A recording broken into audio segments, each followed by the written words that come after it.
Welcome to the 2014 Closer to Free Ride fundraising workshop. This presentation is geared to helping you this season to increase your fundraising for the ever-growing Closer to Free Ride for Smilow Cancer Hospital at Yale New Haven. This session is designed to touch on all of the important elements of fundraising for the Closer to Free Ride. We will be discussing some general best practices for successful fundraising. We'll discuss the 2 keys to any successful fundraising campaign. We will also discuss some general fundraising ideas and how to utilize your social networks to benefit your fundraising campaign. I want to talk for a minute about why we are here. The reason you're watching this presentation is because when you are fundraising for the Closer to Free Ride, it is your story that will inspire people to donate, ride, and volunteer. Bottom line, Smilow, through their personalized medicine, patient-centered care, cure through research, and expertise in specialization, not only saves lives, but allows the patient a comfortable quality of life in sometimes their darkest hours. And it is because of employees, riders, volunteers, and donors that make this possible. So on behalf of the families that you help, thank you. Please remember that this is your ride, your hospital. Each day, each of you make a difference in someone's life. And I can't think of a better way to spend a day. And when you ride in the Closer to Free Ride, and when you are spreading the word about the ride and what you are doing, you will inspire people to ride and volunteer. Now I want to switch gears, no pun intended, and talk about fundraising. I'm going to talk about best practices for fundraising and how you can optimize the tools you have and the motivation to bring us all closer to free. The 2 best practices to always remember as you move through your campaign. The first is the golden rule of fundraising. You receive donations when you ask for them. You don't receive donations when you don't ask for them. Sounds simple, right? But consider for a second how you approach your email list. We, as people, have a natural inclination to decide for people if they can or cannot give. Aunt Jenny doesn't have money right now. Uncle Marty just gave me money for another fundraiser. The bottom line is, by making this choice for people, we are denying them the opportunity to do something great. You don't know their specific situation or how cancer has touched their lives. Let them be the ones to decide if they want to donate or not. You become their cause and be proud of what you are doing and the difference you are making. One of the most powerful tools that you have to help you in your fundraising efforts is to simply share your experience with those you are asking for donations. Whether you are sharing the experience that you had in a past Closer to Free Ride, sharing the journey that you are undertaking to train from 25 or 62.5 or 100 miles, or sharing what the event means to you personally. Your experience is the touchstone for many of the people that will support you. Bringing the topic of cancer and how unique Smilow is in their treatment and patient care are just a few of the most important goals of the Closer to Free Ride. And each of your interactions about fundraising or the ride itself are a part of that. Don't forget just how many people in your life have been affected by cancer and have not had the opportunity to share it with you. Each rider agrees to raise a minimum of $400 to help Smilow Cancer Hospital in its incredible event, or $200 for students.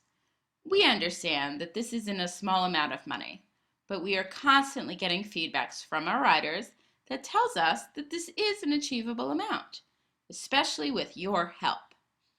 One of the first steps in looking at fundraising is to break down your fundraising into a manageable picture. For example, start your fundraising campaign by establishing a plan and breaking up your goals into smaller, easily managed checkpoints. When you look at your fundraising goal in small increments, it seems far more attainable. Consider this. It's only $100 from 4 people, or $50 from 8 people, $20 from just 20 people, or $10 from 40 people. And remember, while some people will donate less than that $20 mark, You will also have donors that will give you more than you had originally expected. Your next step is to develop a fundraising plan. Creating a fundraising plan is the single most important part of your strategy. Work out a plan or a series of plans that help you get to an attainable goals over smaller amounts of time. Develop a step-by-step plan to achieve each goal that you set. This will make fundraising feel easier right away. So many people who are initially worried about reaching their fundraising requirements have ended up doubling and tripling their goals, and they did this simply by creating a fundraising plan and sticking to it. This particular slide shows an example of how to raise $500 in just 8 days. So spend a little time making your plan and then stick to it and work the plan. The next step is to begin your letter campaign. It never hurts to ask. Not only are you raising awareness with each person you ask, but you never know who's been touched by the cause and is waiting for an opportunity to share their story and or help in any way. First, create a list of potential donors. You can also use family members' wedding lists, friends' emails lists, old photo albums, yearbooks, club rosters, and anything that will help you expand your fundraising world. Ask people to help you brainstorm and carry a small notepad with you so you can jot down names when other potential donors come to mind. You can never have enough names on this list. Never leave a name off, assuming that that particular person will not be able to donate or that they will not want to. You never know who has been touched by the cause. So, who should you reach out to when sending out your donation emails and letters? Remember rule number 1, and the answer should be simple. Contact everyone. Friends, family, high school and college alumni, co-workers, your doctor, everyone is a potential donor. Also, encourage your friends and family to send along your email or repost your Facebook link to their network to ask for support. Many of our riders receive a large portion of their donations from people like their doctors, accountants, and others. And many risers also receive donations from friends and family through email and social media posts. For example, Steve sent out an email to 60 people, and because he shared his story and passion for Smilo, he received over $25,000 in donations. Now, this amount won't happen for everyone, but even if you get small donations, they will add up. He became his friends, co-workers, and family's reason for giving, and while sharing his story, he inspired more people to give. Steve's motto is, "I am tired of saying goodbye to those who lose their battle to cancer. We are all tired of saying goodbye. Let's do something about it." Your online social network is also a great resource for spreading the word about Smilo and their incredible patient care and care research. Post your link on your Facebook or Twitter every week or every other week and encourage your friends to pass that link along. You can use this as an example. Help me save lives.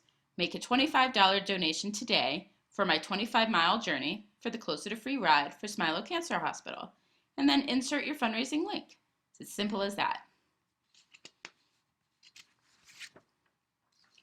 As I said earlier, the average person needs to be asked 6 times before they make a donation, so people need reminders.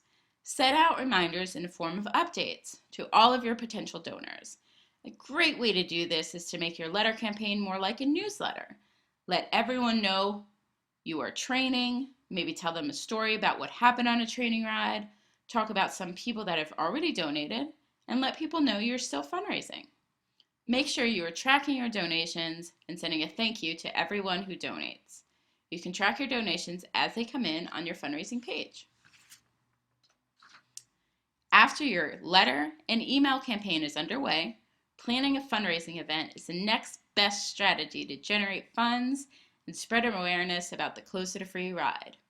Some examples of a successful fundraising events are hosting a game night, having an event at a local restaurant, have a fundraising fiesta, or have a garage sale in your neighborhood. While a dinner party, a garage sale, and a game night are some of the most common successful fundraising events, I will also encourage you to think outside the box when you plan your event. For example, if you have a friend or family member that is part of a band, ask if that band will play for free at a fundraising event. Other ideas for fundraising events are holding an open mic night or costume party. Make your event more interesting by having a raffle with a donated prize, which can be anything as far as movie tickets and any other types of gift certificates. When you're planning your event, keep these two questions in the forefront of your mind. Who do I know and how can they help? Thank you so much for attending this workshop. We went through all of the key components of what it takes to run a successful fundraising campaign.